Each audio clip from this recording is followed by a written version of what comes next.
Hi hello friends, ನಮಸ್ಕಾರ. ನೀವು ನೋಡ್ತಾ ಇರೋದು ಋತುಜಾಸ್ ಯೂಟ್ಯೂಬ್ ಚಾನಲ್. ಫಸ್ಟ್ ನಮ್ಮ ಚಾನಲ್ಗೆ ಎಲ್ಲರೂ ಸ್ವಾಗತ ಸುಸ್ವಾಗತ. ಇದೊಂದು ಹೊಸ ಉದ್ಯೋಗ ಮಾಹಿತಿ ಬಂದಿದೆ. ಭಾರತೀಯ ರೈಲ್ವೆಯಲ್ಲಿ ಹೊಸ ನೇಮಕಾತಿ ಆರಂಭವಾಗಿದೆ.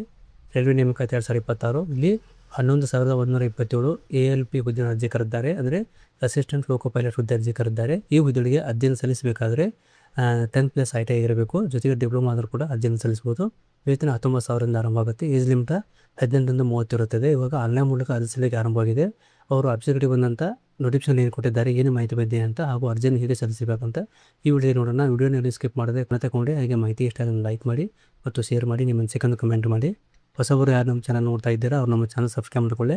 ಹಾಗೆ ಪಕ್ಕದಲ್ಲಿರ್ತಕ್ಕಂಥ ಬೆಲ್ ಐಕಾನ್ ಮಾಡಿಕೊಂಡ್ರೆ ನಾವು ಅಪ್ಲೋಡ್ ಮಾಡೋ ಪ್ರತಿಯೊಂದು ವಿಡಿಯೋ ತಮಗೆ ನೋಟಿಫಿಕೇಶನ್ ಆಗಿ ಬರ್ತವೆ.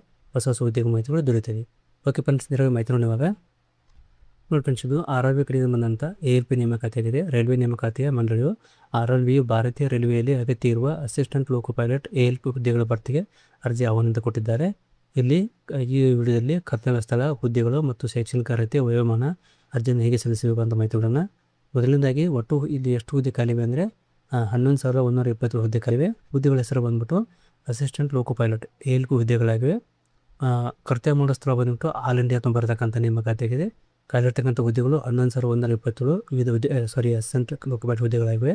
ಇನ್ನು ಈ ಹುದ್ದೆಗೆ ಅಪ್ಲೈ ಮಾಡಬೇಕಾದ್ರೆ ಎಜುಕೇಷನ್ ಇರಬೇಕಾದ್ರೆ ಕೇವಲ SSLC ಮಾತ್ರ ಅಲ್ಲ, ಇಲ್ಲಿ SSLC ಪ್ಲಸ್ ಜೊತೆಗೆ ITI ಇರಬೇಕು.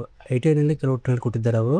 Fitter, electrician, instrument mechanic, millwright, maintenance mechanic, radio TV, ಆಮೇಲೆ electronics mechanic, motor vehicle wireman, tractor mechanic, armature and coil, winder mechanic, diesel mechanic, engine, heat engine ಹಾಗೂ turner, machinist, refrigerator, AC conditioner mechanic ಟ್ರೇಡ್ಗಳಲ್ಲಿ ITI pass ಆಗಿರಬೇಕು. ಅವರು apply ಕೊಟ್ಟಿದ್ದಾರೆ.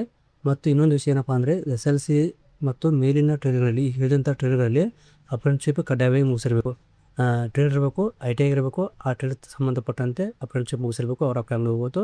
ಆಮೇಲೆ ಇನ್ನೂ ಕೆಲವು ಹುದ್ದೆ ಇದ್ದರೆ SSLC ಮುಗಿಸಿ 3 ವರ್ಷಗಳ ಡಿಪ್ಲೊಮಾ ಯಾರು ಮಾಡಿರ್ತಾರೆ ಅವರು ಕೂಡ ಅಪ್ಲೈ ಮಾಡ್ಬೋದು. ಅದರಲ್ಲಿ ಡಿಪ್ಲೊಮಾದಲ್ಲಿ diploma in mechanical, electrical and electronics, ಆಟೋಮೊಬೈಲ್ನಲ್ಲಿ ಪಾಸ್ ಅವರು ಅರ್ಜಿಯನ್ನು ಸಲ್ಲಿಸಬಹುದಾಗಿದೆ. ನೀವು ಹುದ್ದೆಗೆ ವಯೋಮಿತಿ ಬಂದುಬಿಟ್ಟು ದಿನಾಂಕ 1 ಜುಲೈ 2026ಕ್ಕೆ ಅಭ್ಯರ್ಥಿಗಳಿಗೆ ಕೆಳಗಿನಂತೆ ಹೊಂದಿರುತ್ತದೆ. ಕನಿಷ್ಠ 18 ವರ್ಷ ಪೂರೈಸಿರಬೇಕು, ಅಂದರೆ 18 ವರ್ಷ ಆಗಿರಬೇಕು. ಗರಿಷ್ಠ 30 ವರ್ಷ ಒಳಗೆ ಇರಬಾರ್ದು, 30 ವರ್ಷ ಒಳಗೆ ಇರಬೇಕು. ಅವರು ಮಾತ್ರ ಅರ್ಜಿಯನ್ನು ಸಲ್ಲಿಸಬೇಕು. ಅದೇ ರೀತಿ ಇಲ್ಲಿ ವಯೋಮಿತಿ ಸಲ್ಲಿಕೆ ಕೂಡ ಇರುತ್ತದೆ. SC ST ಅವರಿಗೆ 5 ವರ್ಷ ಸಲ್ಲಿಕೆ ಇರುತ್ತದೆ. OBC NC ಇದ್ದವರಿಗೆ 3 ವರ್ಷ ಸಲ್ಲಿಕೆ ಇರುತ್ತದೆ. ಇನ್ನು ಈ ಹುದ್ದೆಗೆ ಆಯ್ಕೆಯಾದ ಅಭ್ಯರ್ಥಿಗಳಿಗೆ ಸ್ಯಾಲ್ರಿ ಬಂದ್ಬಿಟ್ಟು 19,009 ರೂಪಾಯಿ ಪರ್ ಮಂತ್ ಸ್ಯಾಲ್ರಿ ಇರುತ್ತೆ. ಇನ್ನು ಅರ್ಜಿ ಆಯ್ಕೆ ವಿಧಾನ ಯಾವ ರೀತಿ ಇರುತ್ತೆ ಅಂದರೆ ಮೊದಲನೇ ಹಂತದ CBT ಇರ್ತದೆ. ಆಮೇಲೆ 2ನೇ ಹಂತದ CBT ಎಕ್ಸಾಮ್ ಇರ್ತದೆ. 3ನೇದು ಕಂಪ್ಯೂಟರ್ ಬೇಸ್ಡ್ ಆಪ್ಟಿಟ್ಯೂಡ್ ಟೆಸ್ಟ್ ಇರ್ತದೆ. ಆಮೇಲೆ ದಾಖಲೆಗಳ ಪರಿಶೀಲನೆ ಇರುತ್ತೆ. ಆಮೇಲೆ ವೈದ್ಯಕೀಯ ಪರೀಕ್ಷೆ ಮೂಲಕ ಆಯ್ಕೆ ಮಾಡಿ ಅಂತ ಕೊಟ್ಟಿದ್ದಾರೆ. ಇನ್ನು ಅರ್ಜಿ ಸಲ್ಲಿಸುವ ವಿಧಾನ ಆನ್ಲೈನ್ ಮೂಲಕ ಆಗಿದೆ. ಶುಲ್ಕ ನೋಡ್ಬೇಕಾದ್ರೆ SC ST ಮಾಜಿ ಸೈನಿಕ ಮಹಿಳೆಯರಿಗೆ, ಅಲ್ಪಸಂಖ್ಯಾತರಿಗೆ 250 ರೂಪಾಯಿ ಶುಲ್ಕ ಇರುತ್ತದೆ. ಉಳಿದ ಎಲ್ಲ ಅಭ್ಯರ್ಥಿಗಳಿಗೆ 500 ರೂಪಾಯಿ ಶುಲ್ಕ ಇರುತ್ತದೆ. ಅದು ರಿಫಂಡ್ ಕೂಡ ಆಗುತ್ತೆ. ಎಕ್ಸಾಮ್ಗೆ ಯಾರು ಅಟೆಂಡ್ ಆಗೋದಿಲ್ಲ ಅವರು ಎಕ್ಸಾಮ್ ಫೇಲ್ ಆದರೂ ಕೂಡ 400 ರೂಪಾಯಿ ರಿಫಂಡ್ ಆಗುತ್ತೆ.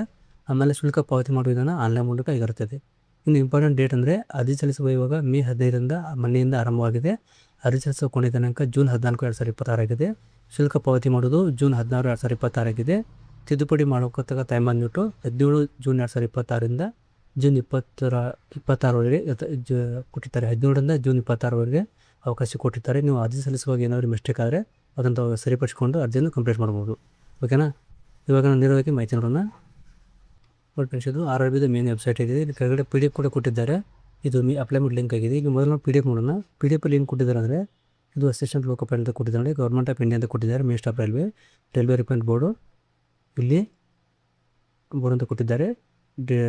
ಡಿಟೇಲ್ಡ್ ಕಂಟೆಂಟ್ ಇದು ನೋಟಿಫಿಕೇಶನ್ ಮಾಹಿತಿ ಕೊಟ್ಟಿದ್ದಾರೆ. 6ರಿಂದ 9 ಅಂತ. ಹುದ್ದೆ ಹೆಸರು ರಿಕ್ವೈರ್ಮೆಂಟ್ ಅಸಿಸ್ಟೆಂಟ್ ಲೋಕೋ ಪೈಲಟ್ ಅಂತ ಕೊಟ್ಟಿದ್ದಾರೆ. 7 ಹುದ್ದೆ ಆಗಿವೆ. ಇಲ್ಲಿ ಟೇಬಲ್ ಆಫ್ ಕಂಟೆಂಟ್ ಕೊಟ್ಟಿದ್ದಾರೆ. ಮೊದಲಿಗೆ ನೀವು ಈ ಫಸ್ಟ್ನೇ ಪೇಜಸ್ ಕರೆಕ್ಟಾಗಿ ಓದ್ಕೊಳ್ಳಿ. ನೋಡಿದ್ರೆ ನಿಮಗೆ ಈಸಿಯಾಗಿ ನಾವು ಏನು ನೋಡ್ಕೊತ ಕಂಡಕ್ಟ್ ಮಾಡ್ಬೋದು. ಮೊದಲನೇ ಪೇಜಲ್ಲಿ ಇಂಪಾರ್ಟೆಂಟ್ ಡೀಟೇಲ್ಸ್ ಕೊಟ್ಟಿದ್ದಾರೆ, ಇನ್ಸ್ಟ್ರಕ್ಷನ್ ಕೊಟ್ಟಿದ್ದಾರೆ. ನಾವು 4 ಪೇಜಲ್ಲಿ. ಆಮೇಲೆ 1.1 ಅಂದರೆ ಜನರಲ್ ಇನ್ಸ್ಟ್ರಕ್ಷನ್ ಇದೆ 5ನೇ ಪೇಜಲ್ಲಿ. ವೇಕೆನ್ಸಿ ಬಗ್ಗೆ ಮಾಹಿತಿ ಇದೆ 7ನೇ ಪೇಜಲ್ಲಿ. ಮೆಡಿಕಲ್ ಬಗ್ಗೆ ಮಾಹಿತಿ ಇದೆ 7ನೇ ಪೇಜಲ್ಲಿ. ಆಮೇಲೆ ನ್ಯಾಷನಾಲಿಟಿ ಮತ್ತು ಸಿಟಿಜನ್ಶಿಪ್ಪಲ್ಲಿ 8ನೇ ಪೇಜ್ ಇದೆ. ಏಜ್ ಲಿಮಿಟಲ್ಲಿ 8ನೇ ಪೇಜ್ ಕೊಟ್ಟಿದ್ದಾರೆ. ಏಜ್ ರಿಲ್ಯಾಕ್ಸೇಷನ್ ಬಗ್ಗೆ 8ನೇ ಪೇಜಲ್ಲಿ ಮಾಹಿತಿ ಕೊಟ್ಟಿದ್ದಾರೆ. ಡೇಟ್ ಆಫ್ ಬರ್ತ್ ಬಗ್ಗೆ ಮಾಹಿತಿ 9ನೇ ಪೇಜಲ್ಲಿದೆ. ಎಜುಕೇಷನ್ ಕ್ವಾಲಿಫಿಕೇಷನ್ ಬಗ್ಗೆ 9ನೇ ಪೇಜಲ್ಲಿ ಕೊಟ್ಟಿದ್ದಾರೆ. ಎಕ್ಸಾಮಿನೇಷನ್ ಫೀಸ್ ಬಗ್ಗೆ 9ನೇ ಪೇಜ್ ಕೊಟ್ಟಿದ್ದಾರೆ. ಮೋಡ್ ಆಫ್ ಪೇಮೆಂಟ್ ಮಾಡಬೇಕು, ಅದು 9 ಪೇಜಲ್ಲಿ. ಎಲ್ಲವನ್ನೂ ತಾವು ಕರೆಕ್ಟಾಗಿ ಓದ್ಕೋಬೋದಾಗಿದೆ. ಆಮೇಲೆ ಮೈನಾರಿಟಿದಲ್ಲಿ 10 ಪೇಜ್ ಕೊಟ್ಟಿದ್ದಾರೆ. ಆಮೇಲೆ ಎಕನಾಮಿಕಲ್ ವೀಕರ್ UBC ಅವರಿಗೆ 10 ಪೇಜ, ರಿಫಂಡ್ ಬಗ್ಗೆ 10 ಪೇಜ್ ಕೊಟ್ಟಿದ್ದಾರೆ. ವರ್ಟಿಕಲ್ ರಿಸರ್ವೇಷನ್ದಲ್ಲಿ 10 ಪೇಜ್ ಕೊಟ್ಟಿದ್ದಾರೆ. OBC reservation 11 ಪೇಜಲ್ಲಿದೆ.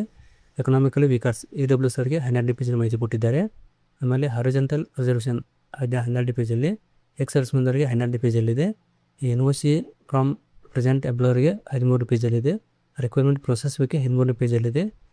Normalisation of the ಮಾರ್ಕ್ಸಲ್ಲಿ 13 ಪೇಜಲ್ಲಿದೆ. ಹೌ ಟು ಅಪ್ಲೈ ಅರ್ಜಿಯನ್ನು ಹೇಗೆ ಸಲ್ಲಿಸಬೇಕು ಅಂತ 16 ಪೇಜ್ ಮಾಹಿತಿ ಕೊಟ್ಟಿದ್ದಾರೆ. ಕ್ರಿಯೇಟ್ ಅಕೌಂಟ್ ಹೇಗೆ ಮಾಡ್ಕೋಬೇಕಂತ 14 ಪೇಜಲ್ಲಿದೆ. ಆಮೇಲೆ ಲೈವ್ ಫೋಟೋ ಯಾವ ರೀತಿ ಮಾಡ್ಕೋಬೇಕಂತ ಅದು ಕೂಡ 14 ಪೇಜಲ್ಲಿದೆ. ಆಮೇಲೆ ಮ್ಯಾಂಡೇಟರಿ ಸ್ಕ್ಯಾನ್ ಡಾಕ್ಯುಮೆಂಟ್ ಅದು 17 ಪೇಜಲ್ಲಿದೆ. Details of various RRBs website ಕೊಟ್ಟಿದ್ದಾರೆ, ಅದು ರೂಪಾಯಿ. ಜನರಲ್ ಗೈಡೆನ್ಸ್ ಬಗ್ಗೆ 19 ಪೇಜಲ್ಲಿದೆ. ಮಾಡಿಫಿಕೇಷನ್ ಅಪ್ಲಿಕೇಶನ್ ಬಗ್ಗೆ 19 ಪೇಜಲ್ಲಿದೆ. ಇಮೇಲ್ ಅಪ್ಲಿಕೇಶನ್ ರಿಜೆಕ್ಟ್ ಅಪ್ಲಿಕೇಶನ್ದಲ್ಲಿ 19 ಪೇಜ್ ಮಾಹಿತಿ ಕೊಟ್ಟಿದ್ದಾರೆ. ಇನ್ಸ್ಟ್ರಕ್ಷನ್ ಮತ್ತು ಕಾಲ್ ಲೆಟರ್ ಅಡ್ಮಿಟ್ ಕಾರ್ಡ್ ಬಗ್ಗೆ 20 ಪೇಜಲ್ಲಿ ಕೊಟ್ಟಿದ್ದಾರೆ.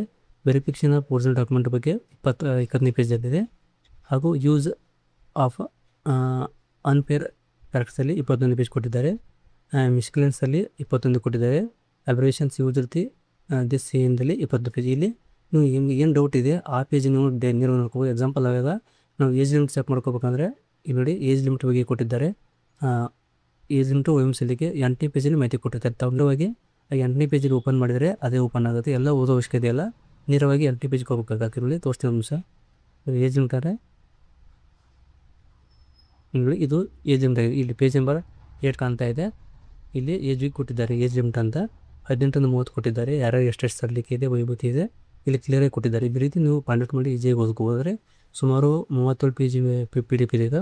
ಈ ರೀತಿ ಕೊಟ್ಟಿರ್ತಾರೆ. ನೀವು ಕರೆಕ್ಟಾಗಿ ಯಾವುದಕ್ಕೆ ಅಪ್ಲೈ ಮಾಡ್ತಾರೆ, ನಿಮಗೆ ಯಾವ್ದು ಕಾಸ್ಟ್ ಇದೆ, ನಿಮ್ದು ಏಜ್ ಯಾವ ರೀತಿ ಇದೆ, ನಿಮ್ಮ ಡೇಟ್ ಆಫ್ ಬರ್ತ್ ಯಾವುದೈತೆ, ನಿಮ್ಮ ಕ್ವಾಲಿಫಿಕೇಷನ್ ಯಾವ್ದು ನೋಡ್ಕೊಂಡು ಅದೇ ಪೇಜನ್ನು ನೇರವಾಗಿ ತೆಗೆದು ಕರೆಕ್ಟಾಗಿ ಓದ್ಕೊಂಡು ಅರ್ಜಿಯನ್ನು ಆನ್ಲೈನ್ ಮೂಲಕ ಸಲ್ಲಿಸ್ಬೋದು. ಇಲ್ಲಿ ಪ್ರತಿಯೊಂದು ಮಾಹಿತಿ ಕೊಡ್ತಾರೆ. ಡೀಟೇಲ್ಸ್ ಓದ್ಕೊಂಡು ಅರ್ಜಿಯನ್ನು ಆನ್ಲೈನ್ ಮೂಲಕ ಸಲ್ಲಿಸಿ. ಇಲ್ಲಿ ರಿಫಂಡ್ ಬಗ್ಗೆ ಕೊಟ್ಟಿದ್ದಾರೆ. ಫೀಸ್ ಎಷ್ಟಿದೆ, ಎಷ್ಟು ರಿಫಂಡ್ ಆಗುತ್ತೆ, ಇದೆಲ್ಲೂ ಕೊಟ್ಟಿದ್ದಾರೆ. ಇಲ್ಲಿ ಮತ್ತು ಇನ್ನೂ ಕೂಡ ಓದ್ಕೋಬೋದು. ಓದ್ಕೊಂಡು ಅಪ್ಲೈ ಮಾಡಿ. ಇನ್ನು ಅರ್ಜಿನ ಹೇಗೆ ಸಲ್ಲಿಸ್ಬೇಕಾದ್ರೆ ಇದು RRB ವೆಬ್ಸೈಟ್ ಆಗಿದೆ. ಈ ಅರ್ಜಿಯನ್ನು ತಾವು ಮೊಬೈಲ್ ಮೂಲಕ ಕೂಡ ಅಪ್ಲೈ ಮಾಡ್ಬೋದು, ಅಥವಾ ನೀವು ಹತ್ತಿರದ ಆನ್ಲೈನ್ ಸೆಂಟ್ರಿಗೆ ಹೋಗಿ ಅಥವಾ CSC ಸೆಂಟ್ರಿಗೆ ಹೋಗಿ ಆ ಅರ್ಜಿಯನ್ನು ಕೂಡ ಸಲ್ಲಿಸ್ಬೋದು. ಇಲ್ಲಿ ಲಿಂಕ್ ಕೊಟ್ಟಿದ್ದಾರೆ, ತಮಗೆ ಆಲ್ಮೋಸ್ಟ್ ಎಲ್ಲ ಗೊತ್ತಿರುತ್ತೆ. ಇಲ್ಲಿ ಲಾಗಿನ್ನು, ಕ್ರಿಯೇಟ್ ಅಕೌಂಟು, ಸಬ್ಸ್ಕ್ರೈಬ್ ಕೊಟ್ಟಿದ್ದಾರೆ. ನೀವು ಫಸ್ಟ್ ಟೈಮ್ ಅಪ್ಲೈ ಮಾಡ್ತಾಯಿದ್ರೆ ಅಕೌಂಟ್ ಕ್ರಿಯೇಟ್ ಮಾಡ್ಕೋಬೇಕಾಗತ್ತೆ. ಆಲ್ರೆಡಿ ಅವ್ರು ರಿಜಿಸ್ಟ್ರೇಷನ್ ಮಾಡಿದರೆ ನೇರವಾಗಿ ಲಾಗಿನ್ ಮಾಡ್ಕೋಬೋದು. ಇವಾಗ ಎಕ್ಸಾಂಪಲ್ ನಾನು ಕ್ರಿಯೇಟ್ ಅಕೌಂಟ್ ಮಾಡಿ ತೋರಿಸ್ತೀನಿ. ಇಲ್ಲಿ ಕ್ಲಿಕ್ ಮಾಡಿದಾಗ ಅಕೌಂಟ್ ಕ್ರಿಯೇಷನ್ ಫಾರ್ಮ್ ಓಪನ್ ಆಗಬೇಕು. ಇದನ್ನು ಓಕೆ ಅಂತ ಕೊಡಿ. ಇದು ಫಾರ್ಮ್ ಓಪನ್ ಆಗೈತೆ. ಅದು ಇಲ್ಲಿ ಮೊದಲಿಗೆ ಅಪ್ಲೈ ಮಾಡ್ಬೇಕಾದ್ರೆ ನಿಮ್ಮದು ಆಧಾರ್ ಕಾರ್ಡ್ದಲ್ಲಿ ಹಾಗೂ SLC ಮಾರ್ಕ್ಸ್ ಕಾರ್ಡ್ನಲ್ಲಿ ನೇಮು, ಡೇಟ್ ಆಫ್ ಬರ್ತು ಎರಡೂ ಸೇಮ್ ಇರಬೇಕಾಗುತ್ತೆ. ಆ ಮಿಸ್ಮ್ಯಾಚ್ ಇದ್ದರೆ ಅದು ತೊಗೊಳ್ಳೋದಿಲ್ಲ, ಮಿಸ್ಟೇಕಾಗಿ ತೊಗೊಳ್ಳೋದಿಲ್ಲ. ಕರೆಕ್ಟಾಗಿ ಇದ್ರೆ ಇವಾಗಲೇ ಸರಿಪಡಿಸ್ಕೊಳ್ಳೋ ಟೈಮ್ ಇರುತ್ತದೆ. ಲಾಸ್ಟ್ ಟೈಮ್ ಅಪ್ಲೈ ಮಾಡ್ಬೋದು. ಅಂದರೆ ನೀವು ಮೊದಲಿಗೆ ಸರಿಪಡಿಸ್ಕೊಂಡು ಅರ್ಜಿ ಹಾಕಬೇಕಾಗತ್ತೆ. ಇಲ್ಲಿ ನ್ಯಾಷನಾಲಿಟಿ ಬಂದ್ಬಿಟ್ಟು ಇಂಡಿಯನ್ ತೊಗೊಳ್ಳಿ. ಆಮೇಲೆ ನಿಮ್ಮ ನೇಮು ಇದರಲ್ಲಿ ಆಲ್ರೆಡಿ ಕೊಟ್ಟಿದ್ದಾರೆ. SLC ಮಾರ್ಕ್ಸ್ ಕಾರ್ಡ್ ಯಾವ ರೀತಿ ಇರುತ್ತೆ ಆ ರೀತಿ ನೇಮ್ ಹಾಕಬೇಕಂತ ಇಲ್ಲಿ 2 ಸಾರಿ ಟೈಪ್ ಮಾಡ್ಕೊಬೇಕು. ನೇಮ್ ಹಾಕಿ ಆಮೇಲೆ ನೀವು ನೇಮ್ ಚೇಂಜ್ ಮಾಡಿದರೆ ಎಸ್ ಅಂತ ಹಾಕಿಲ್ಲ, ನೋ ಅಂತ ಹಾಕಿ.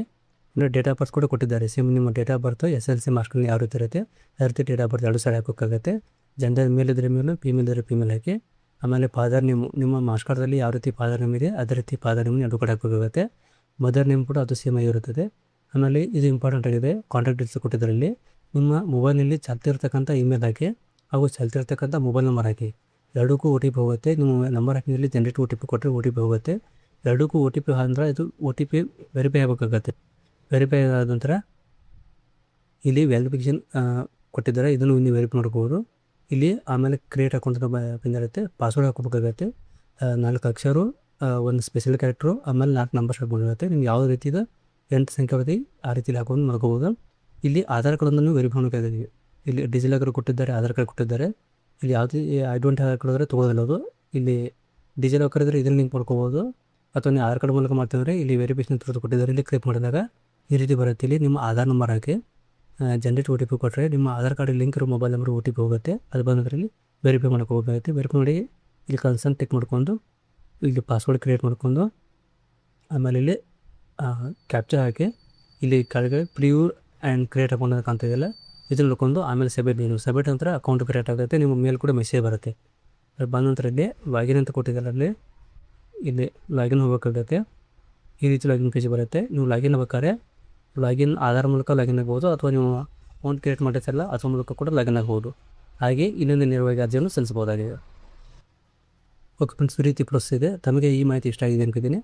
ದಯವಿಟ್ಟು ಇಷ್ಟ ಆದರೆ ಒಂದು ಲೈಕ್ ಮಾಡಿ ಮತ್ತು ಶೇರ್ ಮಾಡಿ ಹಾಗೂ ಸಪೋರ್ಟ್ ಮಾಡಿ. ನಮಗೆ ಕೆಲವು ಬೇರೆ ಕೆಲಸ ಇರೋದ್ರಿಂದ ವಿಡಿಯೋನ ಸರಿಯಾಗಿ ಟೈಮ್ ಸರಿ ಮಾಡೋಕ್ಕಾಗಲ್ಲ. ಫ್ರೀದಾಗಿ ವಿಡಿಯೋ ಮಾಡ್ತಾಯಿದ್ದೀನಿ, ದಯವಿಟ್ಟು ಸಪೋರ್ಟ್ ಮಾಡಿ. ಓಕೆ, ವಿಡಿಯೋ ನೋಡೋಕ್ಕೆ ತುಂಬ ಧನ್ಯವಾದಗಳು. Thanks for watching. Jai Hind, Jai Karnataka. Okay friends, ತಾವು ಅಪ್ಲೈ ಮಾಡುವಾಗ ಏನಾದ್ರು ತೊಂದರೆ ಅಥವಾ ಡೌಟ್ ಇದ್ದರೆ ನಮ್ಮ ಕಮೆಂಟ್ ಬಾಕ್ಸಲ್ಲಿ ಕಮೆಂಟ್ ಮಾಡಿ. ನಮಗೆ ಸಾಧ್ಯ ಎಷ್ಟು ಗೊತ್ತಿದೆಯೋ ಅಷ್ಟು ತಮಗೆ ಮಾಹಿತಿ ಹೇಳೋಕ್ಕೆ ಇಷ್ಟಪಡ್ತೀನಿ. ಆದರೂ ನೀವು ಹೆಚ್ಚಿನ ಮಾಹಿತಿ ಮತ್ತೆ ಚೆಕ್ ಮಾಡಿ ನೋಡ್ಕೋಬೋದು. ಅದಕ್ಕಿಂತ ಮುಂಚೆ ಒಂದಿಷ್ಟು ಕ್ವೆಶ್ಚನ್ ಏನಪ್ಪ ಅಂದರೆ, ನೀವು ಯಾವುದೇ ರೀತಿ ಯಾವುದೇ ಜಾಬ್ಗೆ ಅಪ್ಲೈ ಮಾಡಿರಿ, ಮೊದಲಿಗೆ ಅವ್ರು ಕೊಟ್ಟಿರ್ತಕ್ಕಂಥ ನೋಟಿಫಿಕೇಶನ್ ಕರೆಕ್ಟಾಗಿ ಓದ್ಕೊಂಡು ಆಮೇಲೆ ಅರ್ಜಿಯನ್ನು ಸಲ್ಲಿಸ್ಬೋದು. ಆದರೆ ಅದರಲ್ಲಿ ಸಂಪೂರ್ಣ ಮಾಹಿತಿ ಇರುತ್ತೆ, ನೋಡ್ಕೊಂಡು ಅಪ್ಲೈ ಮಾಡಿ. Okay, thanks for watching. Jai Hind, Jai Karnataka.